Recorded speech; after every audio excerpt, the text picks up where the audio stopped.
And finally, lawyer Paul Adom Otchere abechere na adwen afa. Naa Koryoo it was reality I expose no. Efa ne intro be for Hawa Koomson on say reality I expose no. Na lawyer Paul Adom Otchere so no abechere na adwen wo ho. Mema nchire mu no akere wa adwen ama me. Comment section. I Penyah block me the mess was say need more. Obe like video no and my subscribe button so na click the notification icon no latest. Abi na abechere wa adwen ama me comment section. Let's also about no share for so anya bi ahwe. Eje ni ade a trend there. MP for Awutusunya East constituency. Honorable Felix Naa Koryoo.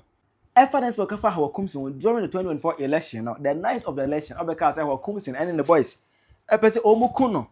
Na as a result of the crown, omu atutu abo ne kemu.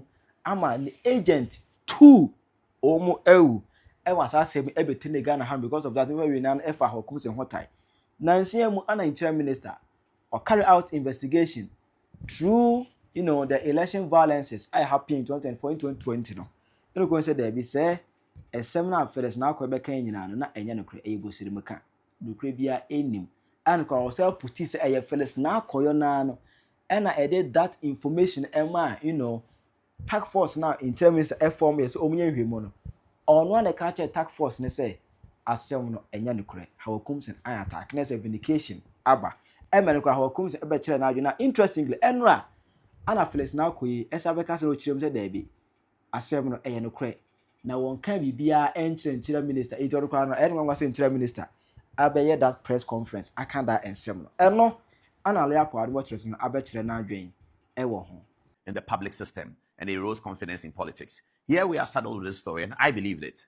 Of course, even though I support Hawa Koomson to the hilt, I believed it. And I thought that Hawa Koomson may have been under pressure to sort of shoot a gun. Fair enough. And there are some people in MPP who felt that the law must take its course, everything. I remember the security experts like Professor Kwesienin, the kinds of words that they use against Hawa Koomson, calling virtually for her removal on account of a story that was told by the Honorable Koryoo, who is now the Member of Parliament for Kasoa. And they were both in a contest to represent Kasoa in Parliament. Hawa Koomson was the incumbent, and she was challenging on the NDC ticket. I believe it wasn't the first time she was challenging Hawa Koomson. And there was this routing that occurred. She gave a story, and tonight we're going to go through what she said first, what she said second, what she said now. Because earlier today, she held a press conference in Parliament. GBC Online had the story, so later on, those of you who want to see the full one can go on GBC Online. But we have edited the salient points, and we're going to share with you. It's quite interesting and very disheartening, I have to say. I'm sorry to use that word. Very disheartening for a member of Parliament currently who is not rendering an apology, but actually blaming the minister in the press conference that she held today. So let's tell the story. Ghanaians observing the campaign one day heard that they had been shooting in Kasoa. Hawa Koomson was already quite disliked by the NDC, given her very frontal role in the disturbances that occurred in Parliament on the 7th of January. Hawa Koomson stood her ground on the issue of who will sit on which chair, and she was very brutal. She's a very strong woman, those of you who know her. And she was very brutal in insisting that some chairs were for the majority and some chairs were for the minority. Photographs and videos came up, and she was painted out as a violent woman, etc., etc. So that had been her record, and she was an anti-person as far as the NDC was concerned. So when this story broke, and the Honorable Koryoo alleged that, she didn't quite allege, she said Hawa had shot at her, and 2 people had died. It sort of fitted into the story of Hawa Koomson is violent. So this is what she put out on 7th, was it 7th December 2024? The election day, that is. Hawa Koomson tried to kill me. 2 of my agents are dead. I am beginning to guess that this happened before voting ended. Now, if in the middle of voting, this is published by a woman who has already been propagandized as violent, and you see this one, you are naturally going to be concerned about it. So this is the first thing she put out. And then she went on TV3 to speak about what had happened. And then later on, she was granted an interview by our friend Captain Smart on Onua FM about what has happened. Let's see first what she said to TV3. This is one of the collective centers, which is IOCC. I want to step to Christ first. I realized that there was a DA, which is Hawa Koomson's DA, with the boy Tima and the rest, the same boys I complained about. They have followed me and they have shot one of my guys. In fact, they shot at my car several times. I see. And what's the situation there where you are now? One guy is dead. It's a stop peaceful. Obviously, when someone is dead, how can he be peaceful? How can he be calm? There's a dead person lying down there. I want to think I killed someone. He wants to take my life, and he has killed someone, and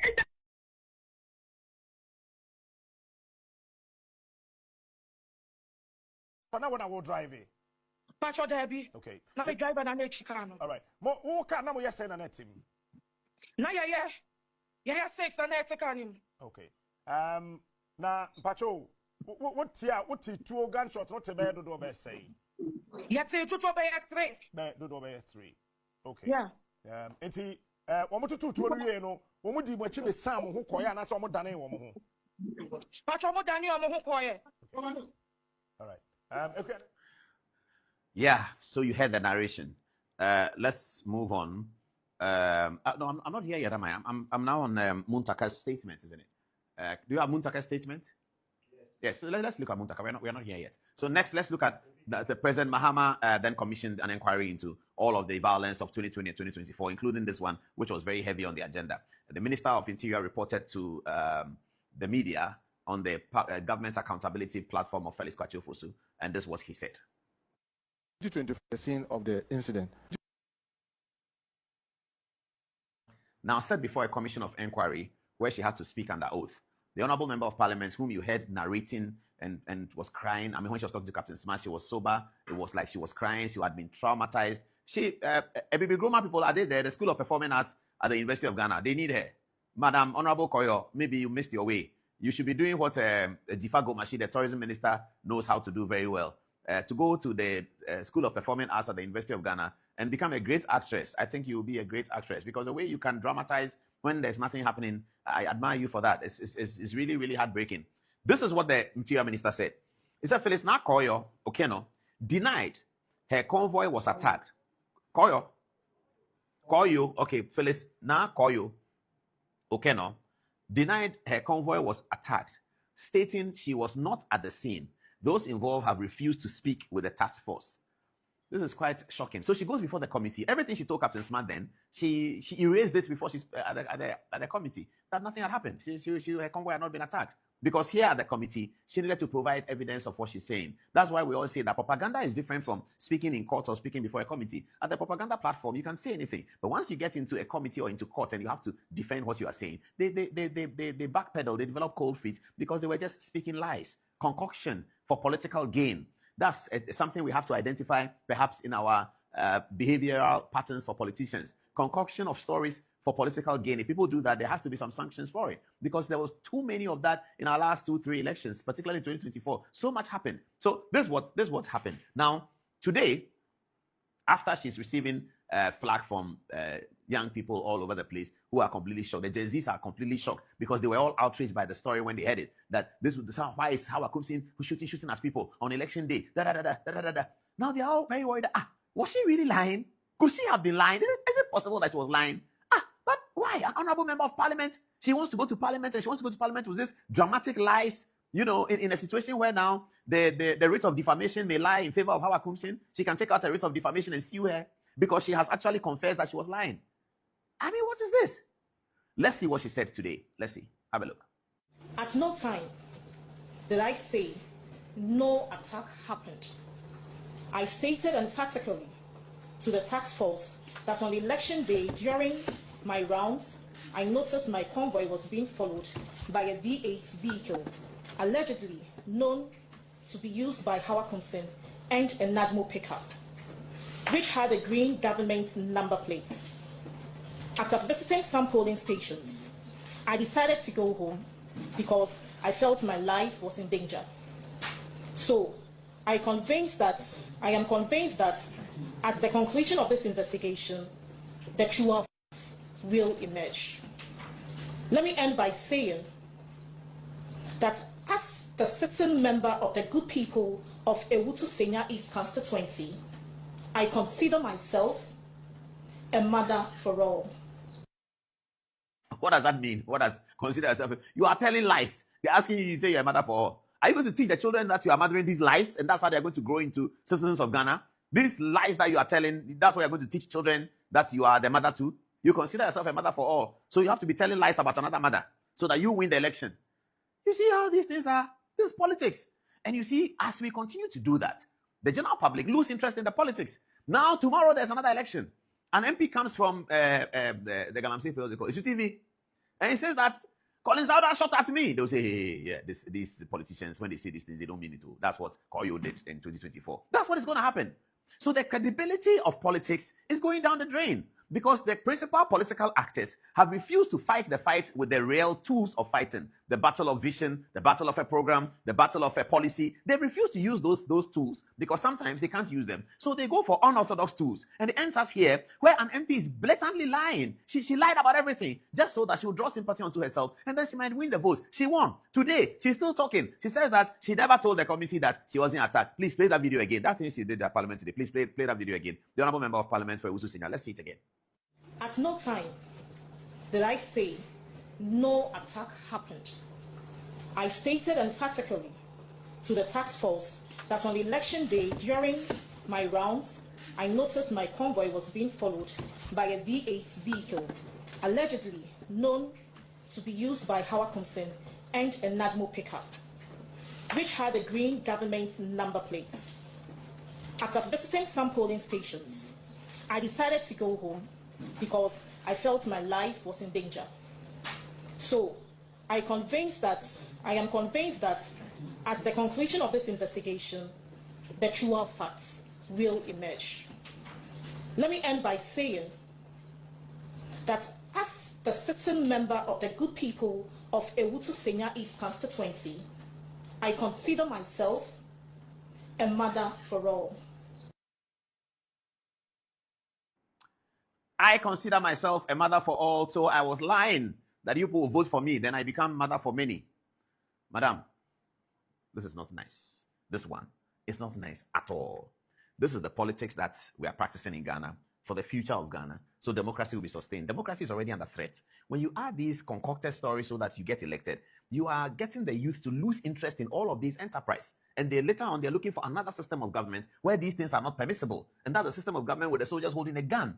That's where it's not permissible. You can't do that. You really need to apologize, not even to Hawa Koomson. Forget about Hawa Koomson. She's a competitor. You may not like her, she may not like you. That's okay. But don't apologize to her. Apologize to the young people who followed you in Kaswa. That group of people, the young people, the NDC women who were trolling to your rallies, the women who are 25, 27, 32, 19, who were coming to your rallies and who have faith in you. Tonight, you have let the faith down. You've dropped the ball. You've broken the bottle because you lied. What more can we say? We can't say much. We are only PDS story. PDS is a company that entered into a relationship with the Electricity Company of Ghana. The idea of giving parts of the assets of the Electricity Company of Ghana to a private operator to manage had been developed under the first President Mahama administration. Sometime in 2015 and 2016, detailed engagements were had with a company from, I believe, South America. This country where they send out a lot of people to the rest of the world. What are they called? They send them that country. No, it's not Cuba. It's another one. It's Okam. So the people are from that noble country, and they were having conversations with Ghana's ECG. PDS appear to have inherited that of sorts. When Akufo-Addo's administration came into power, they continued with the process, and then PDS started working, as it were, really under the Akufo-Addo administration. So some staff of ECG became staff members of PDS, and they designated some parts of Accra for them to start do a pilot and let's see what happens. Rumor made the mail that ECG workers were going to be sacked as a result. Politics, as usual, came in, and it was said that the whole PDS was a charade, that there was some grand corruption of Akufo-Addo and his cohorts because they wanted to take over ECG, because Ken Ofori-Atta has said in one of his speeches that he thinks that ECG should float on the Ghana Stock Exchange and receive some private participation. Based on what Ofori-Atta said and based on what was happening at the boardroom with PDS, it was widely alleged that Akufo-Addo himself and his cohorts were part of grabbing ECG.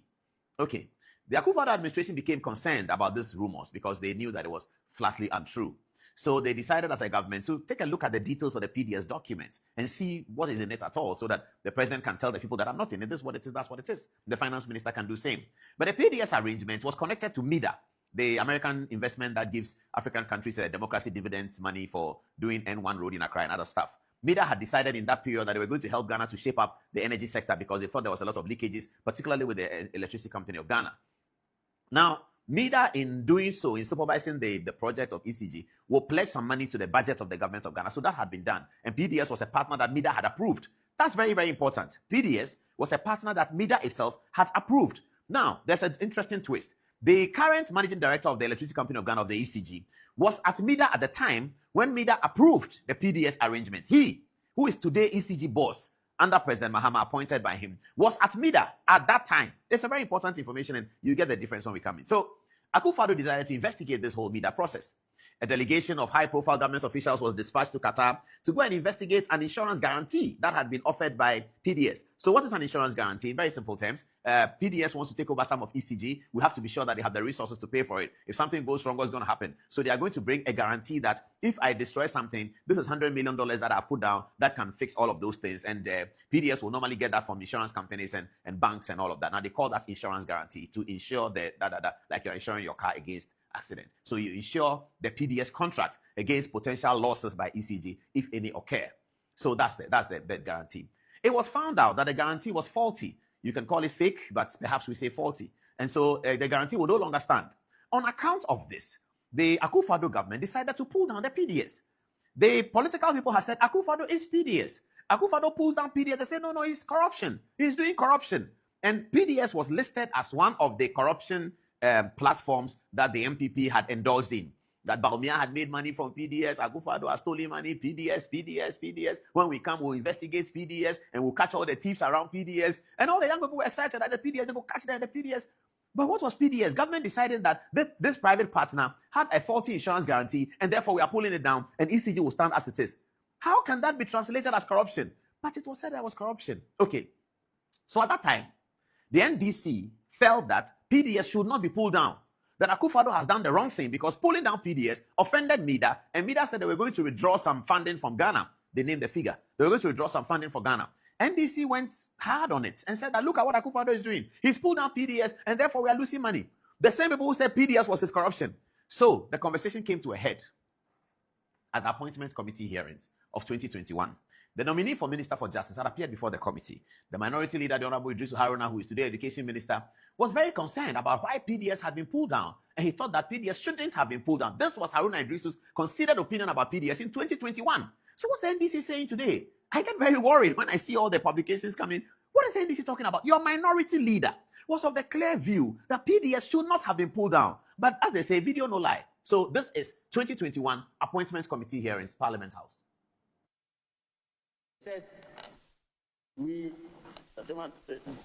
there's a series of but there's a letter confirming it, dated 13 March 2018. The letter is here. I just find a little print to read. Gentlemen, ECG appeared not to be satisfied with the confirmation or purported confirmation by Output, where the letter was on the face of it signed by a middle-ranking officer of Output Insurance. ECG got in touch with our mission in Qatar to physically ascertain from the offices of Output whether such a letter has been issued. And then, surprisingly, Chairman, in the course of it, by letter dated 16 July 2019, Output wrote through its chief executive, denying issuing any demand guarantee at all. Output further indicated that it did not even have the capacity to issue such demand guarantees. Further, the officer in question had forged the earlier letter purporting to confirm the demand guarantee. Also, as per the laws of Qatar, Output could not even have issued such a guarantee because it required confirmation by the Central Bank of Qatar. Gentlemen, this indeed took the president by surprise. The president thus considered a team to go to Qatar to ascertain the truth of all these matters. The team was led by the Minister for Interior, then Mr. Mbezeri, had myself as a member, had other members of the Ghana, had some members of the Ghana Police Service also as members, lawyers of Ghana. Gentlemen, indeed, we met all the top executive of Output Insurance, the chief executive officer, their lawyers, and we also met their chairman. They confirmed the truth of all the matters contained in their letter repudiating the demand guarantees. And that our report confirms all these matters. They further confirmed that the officer in question had, by a letter dated 21st July 2019, been suspended without any pay at all. The president was very concerned because assets of the nation worth about $3 billion were at stake. And therefore, if there has been a failure of an essential condition precedent, which more or less has the effect of guaranteeing the transfer of the assets of ECG, then action has to be taken promptly. ECG suspended the lease assignment agreement as well as the bulk supply agreement. And then the Minister of Finance also suspended the agreement and executed with PDS. And that was to pave way for further investigations. Indeed, the government of Ghana went beyond it and took the steps of engaging the Millennium Challenge Corporation in the United States of America. And that delegation was dispatched by the President, led by the Minister for Foreign Affairs and the Minister for Finance, and I was also a member, and other members of government also part of the team. The chairman, our point was just simple, to ensure that the assets of the country will be properly protected and nothing else. In the course of time, the Millennium Challenge Corporation itself had also conducted their own investigations. Mr. Chairman, and the report was by an entity called FTI Consulting, dated 30th August 2019. And their report, with all respect, made for very interesting reading. And they indicated at page 19, so the font size is very small, that's why I don't understand, I'm sorry, that real authority, that based on our review of the document, output does not seem, that Mr. Nuri is a gentleman, the robed gentleman who had executed all those documents on behalf of output. It does not seem that Mr. Nuri was authorized to execute the guarantees, although the technical document authority list includes Mr. Nuri as an authorized signatory to technical document. It fails to define or detail what is meant by a technical document. Then he further went on to say that while there was no provisions in local law that set out the concept and doctrine of apparent authority, so the FTI company went ahead to make the finding that even though the gentleman who has signed the letters on the basis of which the demand guarantees had been allegedly issued by output did not have real authority, under the laws of Qatar, the government of Ghana could proceed against the insurance company in Qatar on the doctrine of what it called apparent authority. And that apparent authority was per a decision of the court of Qatar. Mr. Chairman, the alternative to all of this was that the court of Qatar did not apply the doctrine of stare decisis. They did not. Secondly, it would also have been, with all respect, a little bit incongruous and irresponsible for the government of Ghana to proceed all the way to Qatar to engage in litigation to confirm the validity of a demand guarantee based on a decision of a court of Qatar which was not binding on the court of Qatar. In the face of all of this, after about 3 or 4 months of an opportunity given to PDS to produce another valid demand guarantee, and same had not been duly taken, the government of Ghana, or ECG, decided to terminate the agreement.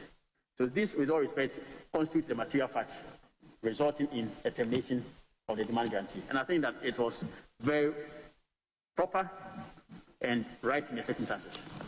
Very well. Can I just, you have the date of termination? Ube na chire wadwe ama me e wo comment section. Ayi Penyah Block Media.